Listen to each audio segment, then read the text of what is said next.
नमस्ते। हृदय की बात भाग 69 आज से हम फिर से नया विषय शुरू करेंगे। मुक्ति किसे मिलेंगी?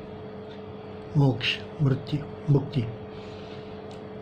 तो मैं फिर से कह दूं, शुरू में भी मैंने कहा था कि मैं भी आपके जैसा एक सामान्य इंसान हूँ और मुझे मुक्ति वगैरह कुछ मिली नहीं अभी तक। कोशिश कर रहे हैं हम, उस मार्ग पर चल रहे हैं।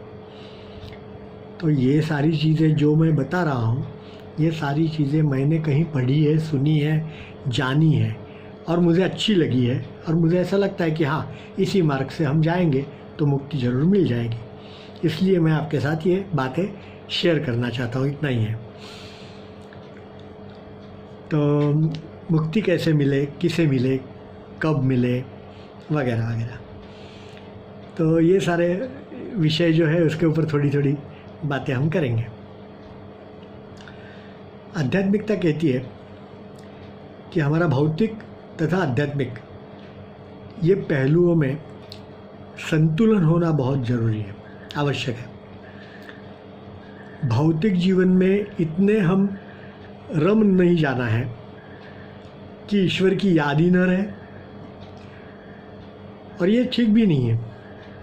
उसी प्रकार अपने कुटुंब, परिवार, समाज की तरफ अपनी जो जिम्मेदारियां हैं उनको भूल जा कर के जंगल में चले जाना, संन्यास ले लेना, ये भी एक दृष्टि से ठीक नहीं है।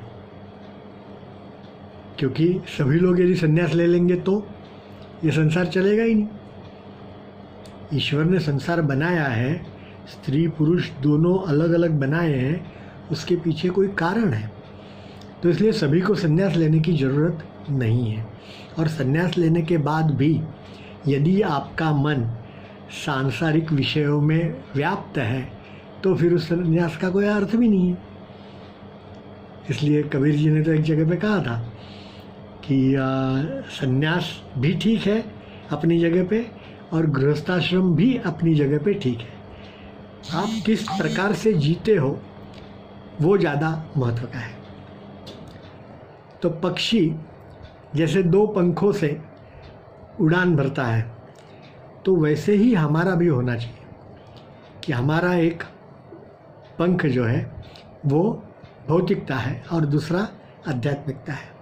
यदि हम दोनों संतुलन के साथ उड़ेंगे तो ही हमारा जीवन सार्थक होगा। जीवन में आसक्ति छोड़ करके संतुलित जीवन जीना चाहिए। कर्मण्येवाधिकारस्ते मा फलेषु कदाचन, ये तो सबको मालूम है। ये सिद्धांत के अनुसार हमें जीना चाहिए।